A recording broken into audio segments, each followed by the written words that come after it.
Okay, everyone, Tuesday's show with Practical CBT, your route to great mental health. And yeah, another Celtic roundup for you today. Lots for us to chat about. Might not be quite as long a video as yesterday and the day before and the day before that. I know the videos have been incredibly long, so I'll try not to keep you for quite as long today. There's just a hell of a lot happening at the moment. Just a reminder, everyone, we are agonisingly close to 19,000 subscribers. I think we're roughly 250 away. So if you aren't subscribed, please just click that button. That's all I'll say. Makes a massive difference. Starting with our Wilfried Nancy update.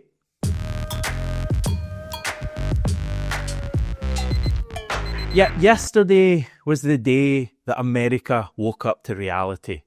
Reality that their beloved manager, Wilfried Nancy, would be leaving them to join Celtic, the biggest and best club in the world.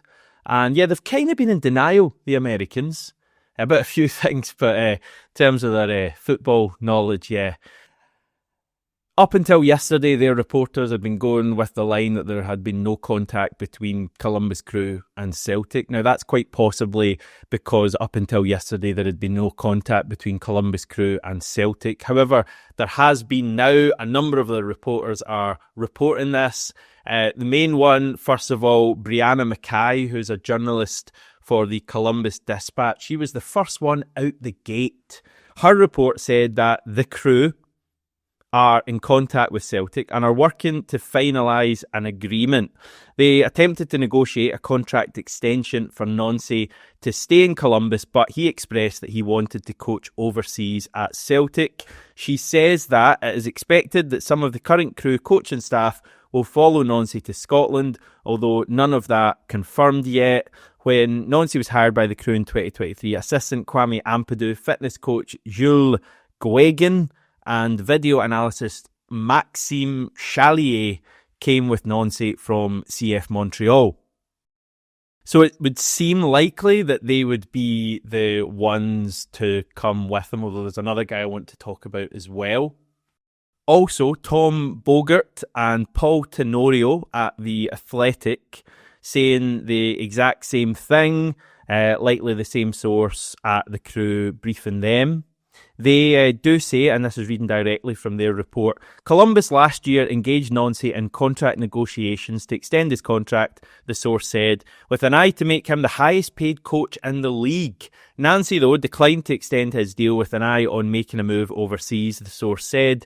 Columbus will have a full coaching search as required under MLS rules as they look to replace Nancy, who many consider to be the best coach in the league. So again, I guess it shows how highly Columbus Crew valued Nancy if they were prepared to make him the highest paid manager in the league. And the MLS is a pretty rich league.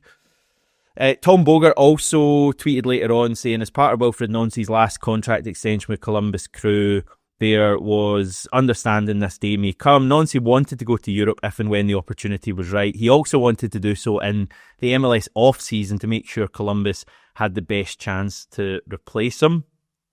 So, obviously, very clear. We all know that Wilfried Nancy is going to be the next Celtic manager. And by now, you'll probably know that I'm pretty excited by that. I think he's going to be, or prove to be a brilliant hire, given what I've read about him. Like, I'm genuinely quite excited about him coming in and seeing what he can do, although I admit there's a lot of difficulties at Celtic right now, obviously. I know not all of you feel nearly as positive as that. I would just suggest that you maybe watch the video I did last week, which was like an in-depth look at Wilfried Nancy's coaching career, but also just generally his life. And it is very in-depth. It's like 39 minutes long. But if you feel you want to know more about the guy who is going to be our new leader, definitely check that out, because I guarantee you'll know a lot more. Even if you don't feel differently, you'll know a lot more about him. I also think it's just worth taking a look at what has been said in the States, United States, since the news kind of broke there yesterday that he's heading to Celtic. And I just searched his name into X and got a good amount of tweets. I'm just going to run through a few of them now. Just starting off, MLS Moves is an MLS page, surprisingly, with 33,000 followers. They tweeted to say, huge loss for MLS and the Crew. Celtic, you got an absolute stud of a manager in Wilfried Nancy. He's the best manager this league might have ever produced. Joseph Lowry is a journalist for the likes of The Guardian, ESPN, The Athletic. He says, Wilfried Nancy is one of a kind man. It's been a pleasure to watch his teams up close since he took over for Thierry Henry in Montreal 5 years ago. Celtic won't be an easy post, but if anyone can thrive there, it's him. Alexi Lalas is a soccer analyst. He's got 370,000 ex-followers, so a big name. He tweeted to say, wonderful person and coach who respected, appreciated and embraced the unique coaching challenge of MLS. I think he'll be a great messenger for MLS. He made his teams and the league better. Wish him well. Ori Benatar is a digital producer and reporter. 3 unforgettable years in Columbus from Nancy. He goes to one of the most well-known clubs in Europe, continuing a theme of Crew personnel leaving for great opportunities. Good luck in Glasgow, Wilfried. Crew now join the Lane Kiffin sweepstakes. Mark my words, Wilfried Nancy will one day manage in a World Cup, whether with a smaller nation or with the French national team. A job I think he is very capable of pursuing and getting in the future. Fabian Renko is a soccer writer with a good following. He says, MLS just lost one of its best coaches today. Nancy will kill it at Celtic. And Fabian has agreed to come on the channel in a future video, so keep an eye out for that. Just Some Footy, page with 9,000 followers. Overdue move, league changer for MLS. Brilliant football mind. Can't wait to see him in EPL at some point. And while I get that some of you still might not be on board, so just to get you over the line, allow me, and apologies for this in advance. I can't believe I'm doing this. Last Christmas I gave you my heart, but the very next day you gave it away. This year, my soul's dying here, to save me from tears, I'll give it to Wilfried Nancy. That's perfectly, everyone. Nah.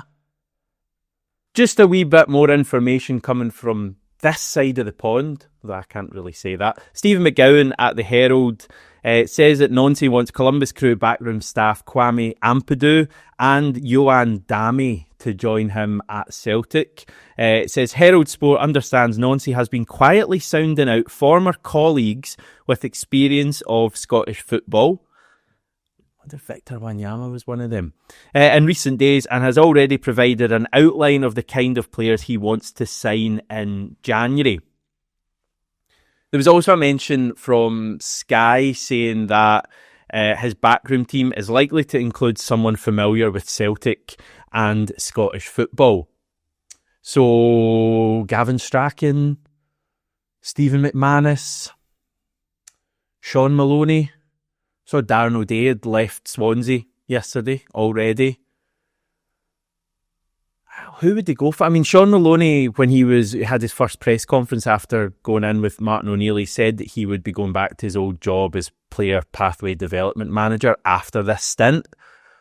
But something tells me he might have built up a wee bit of a rapport with the players, and it might kind of make sense for Maloney to be part of this new team.